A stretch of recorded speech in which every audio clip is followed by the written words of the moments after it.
Welcome back to the podcast history of our world. Chapter 54, Ashoka the Great.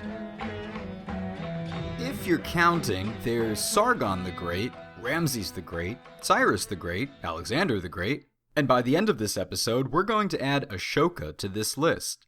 Why does he get to be the Great? Well, for his strength of character, his devotion, his very legacy, which is deeply cherished and honored in India today. The Ashoka Chakra, a stylized wheel representing the Dharmic laws, is right smack dab in the middle of the Indian flag.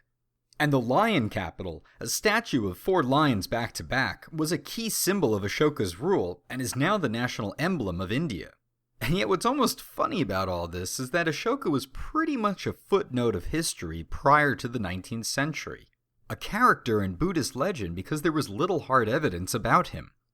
In the 1830s, that all changed when a brilliant British linguist and numismatist by the name of James Prinsep was shown a pillar of rock with a curious script carved into it. It wasn't Sanskrit, and it wasn't any other recognized ancient writing. After comparing the pillar with other pillars of the same script, Prinsep noticed that they all ended with the same 2 letters.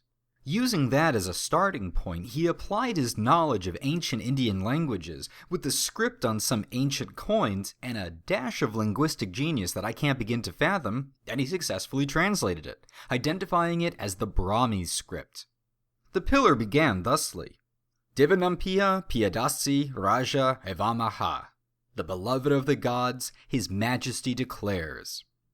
Originally, the title Devanampiya was associated with a Sri Lankan king of the same time period, but eventually another pillar was found that conclusively connected that title to the name Ashoka.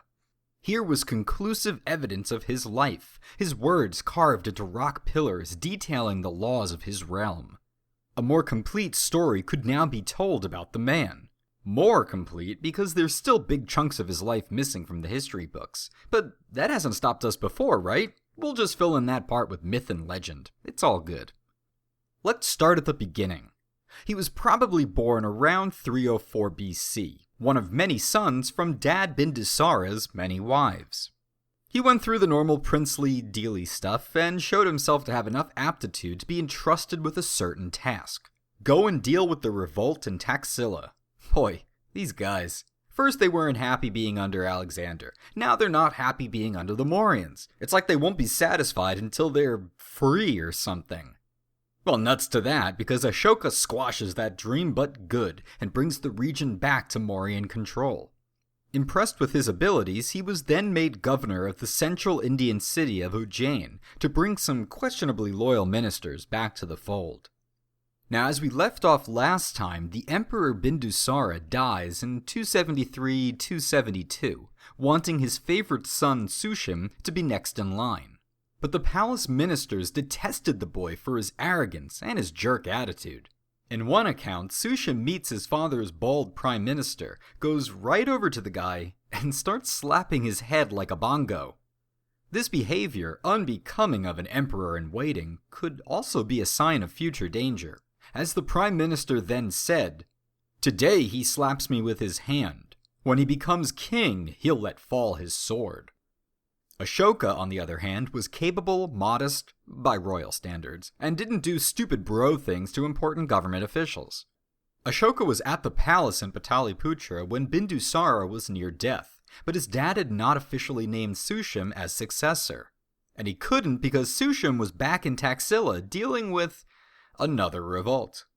As the king was practically moments away from death, his ministers insisted he make Ashoka the temporary king, and then they'll transfer the power to Soutien when he comes back. Yeah, that's what we'll do.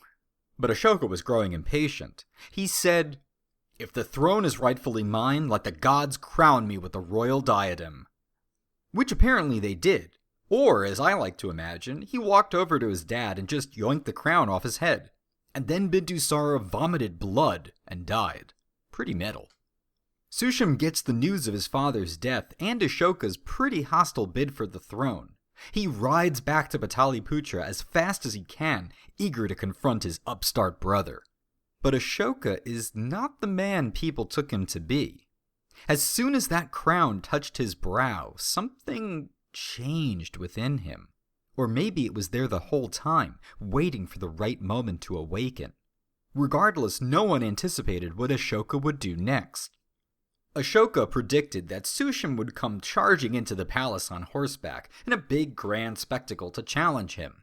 In anticipation of this, he prepared a trap. At the entrance to the palace, carefully hidden, he ordered a pit dug, and it was to be filled with blisteringly hot coals. Right on cue, Soutien raced on in, the trap was sprung, and down he tumbled toward his fiery fate. Now, fratricide happens in these dynastic governments. For the biggest example, check out the history of the Ottoman sultans. Talk about sibling rivalry. But as dramatic as this incident was, it wasn't too big a deal. The court ministers got their wish. The year was 268, and Ashoka was the Mauryan emperor. What follows is probably legend. It could be stories to exaggerate what happens later in his reign, or it could really be true. Regardless of whether you take these tales with a grain of salt, make no mistake, Ashoka is widely agreed to have been a nasty guy in the beginning. If you think axing one brother is bad, Ashoka then turns on the rest, just to play it safe. 99 brothers are executed, allowing only one to survive. Anger management issues? Hardly, because soon after, one royal concubine upset him, so he ordered the other 500 to be burned alive. When one of his ministers called him out for his violence, he had any of those whose loyalty he questioned executed. And it wasn't too long after these incidents that he starts getting called Kandashoka, Ashoka the Cruel. And yet these acts pale in comparison to his most, evil deed. It concerns the construction of a palace, built to be a veritable paradise on earth, with fruit trees, gardens, baths, and more luxuries. However, deep within the palace lay a horrible and gruesome secret. It was actually a massive torture complex, modeled after the Buddhist version of hell. Victims were made to suffer as a soul does upon being reborn, and this meant having boiling iron and copper poured down their throats, roasted over coals, or boiled into soup. And the worst part was that it wasn't just for political prisoners or criminals. The gates of the palace were intentionally left open, meaning anyone hapless enough to be lured in was immediately abducted and sent to their doom. This palace was known as Ashoka's Hell. Before you immediately dismiss this as historical nonsense, there are reports of Chinese monks who claim to have seen it in the 5th and 7th centuries AD.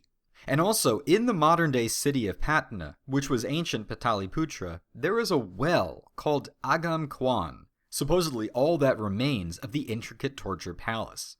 Could the stories about it be true? Is this the site of so many horrors? We may never know. Alright, enough legend. Let's get down to fact.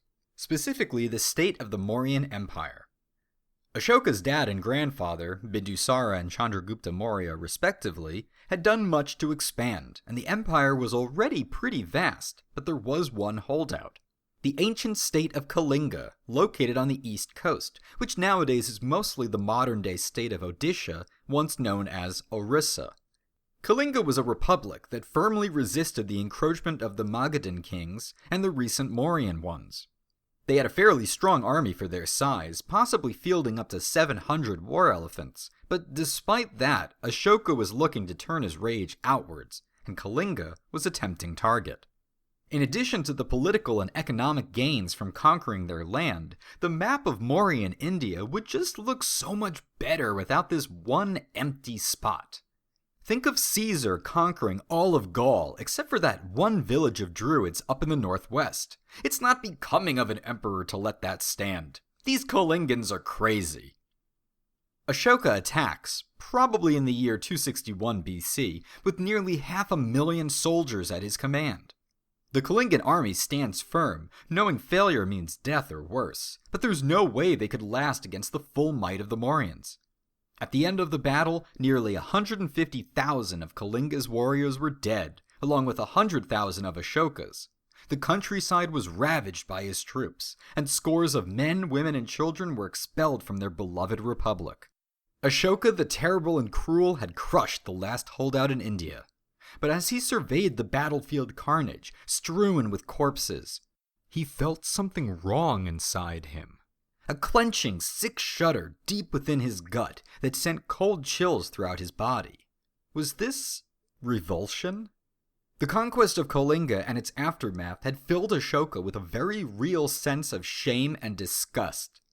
One can only imagine what he spoke to his attendants and generals that day, but as he later had written down, "Beloved of the gods, Piyadasi Raja conquered the Kalingas 8 years after his coronation. 150,000 were deported, 100,000 were killed, and many more died.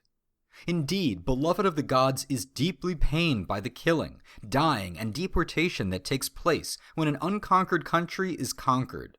But beloved of the gods is pained even more by this, that Brahmins, ascetics, and householders of different religions who live in those countries, and who are respectful to superiors, to mother and father, to elders, and who behave properly, and have strong loyalty towards friends, acquaintances, companions, relatives, servants, and employees, that they are injured, killed, or separated from their loved ones. Even those who are not affected by this suffer when they see friends, acquaintances, companions, and relatives affected. These misfortunes befall all as a result of war, and this pains beloved of the gods." And that's his exact words, chiseled into stone for all to know. Compare that to other world emperors like Trajan of Rome, who had a column created detailing his conquests in fully illustrated detail. Or the dread Khan, Timur the Lame, who would create pyramids of the skulls of his victims as a testament to his barbarity. Instead, you have Ashoka feeling enough guilt over his deeds to let his words echo through the ages. Despite all the remorse, he didn't allow the deported to return home, nor did he liberate Kalinga, but this could probably be explained in the context of the Arthashastra, that how-to book on government written by Chandragupta's mentor and buddy Chanakya. A passage from it reads, "Having acquired new territory, the conqueror shall substitute his virtues for the enemy's vices, and where the enemy was good, he shall be twice as good." So Ashoka could be seeing this as a "I've got your best interests in heart" kind of thing. But anyway, the big deal here is that Ashoka has an immediate about-face from his cruel and violent path. The traditional story is that he converts to Buddhism after the war, but actually he had already converted 2 years prior. Except he, in his own words more or less, was a terrible Buddhist. Now he fully embraces Buddhism. Ashoka shuts down his torture palace, but only if it really existed, and finds the son of the original Roman engineer who built those robots guarding the various relics of the Buddha to disarm them. Did you forget about those things? Well, both of those are obviously pseudo-true, but the big factual point here is that Ashoka begins a lifelong quest to spread the concept of Dhamma, which has many, many definitions, is similar to, or is the same thing as Dharma, and basically means the law of mercy, piety, and just all-around good vibrations. He expresses this personal enlightenment in a few different ways. First is by wholeheartedly committing to the practice of ahimsa, non-violence. That means no more conquering, no more bloodshed, no more aggression. For an emperor, this is kind of a problem, right? How can you grow the empire if you don't expand and conquer? Well, to that, Ashoka kept a different kind of army, an army of Buddhist missionaries whom he sent out around the world. To Sri Lanka, Syria, Athens, Libya, Alexandria, China, possibly even Mongolia. If kingdoms and tribes wanted to join the Mauryan Empire, great, they do so at their own will. For everyone else, they can join up with a different kind of empire, one of a spiritual level. That's not to say he abolished his own massive real army, of course. He's not stupid. And contrary to popular belief, he did not abolish the death penalty. He got rid of some nasty punishments, but for those criminals condemned to die, he permitted them a 3-day period of semi-freedom for which they were to prepare themselves for the next world. Actually, the biggest beneficiary of Ashoka's non-violence were animals. He was really passionate about animal welfare and came down hard on anyone suspected of animal cruelty. The royal hunt was ended, and in its place Ashoka would embark on pilgrimages to Buddhist sites. He set aside certain days of the year that animals could not be gelded or branded or slaughtered for food. Fishing was banned for 56 days, for example. He outlawed the sacrifice of any 4-legged animal not eaten, so tigers, for example. And in the royal kitchen, which Ashoka says could prepare thousands of animals just for one day's banquet, they were now limited to just 3 creatures a day, 2 peacocks and a deer. And after just a few years of this, he lost his taste for meat altogether and became a vegetarian. Ashoka wasn't just concerned about animal life, but all life, especially his subjects, whom he now considered his children. And he, as a responsible parent, desired to do great things to ensure their health and happiness. He ordered numerous wells and watering holes dug, planted mango trees for food, banyan trees for shade, encouraged the cultivation of medicinal herbs, and always made time for his people. As he spoke, "I am never satisfied with the adequacy of my exertions or the promptitude of my decision of cases. Work I must for the public benefit. The object of all my exertion is simply to acquit my debt to living beings, so that I make some of them happy in this world, and that hereafter they may attain heaven."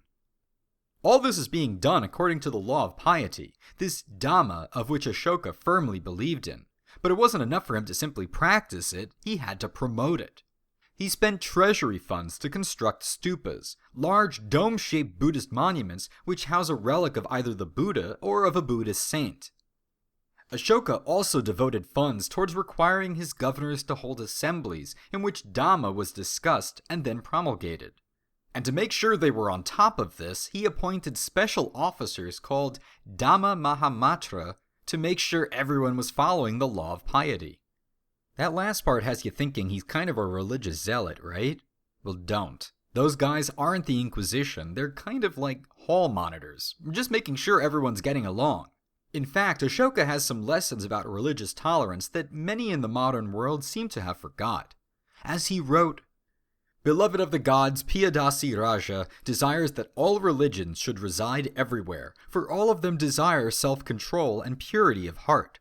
Whoever praises his own religion due to excessive devotion and condemns others only harms his own religion.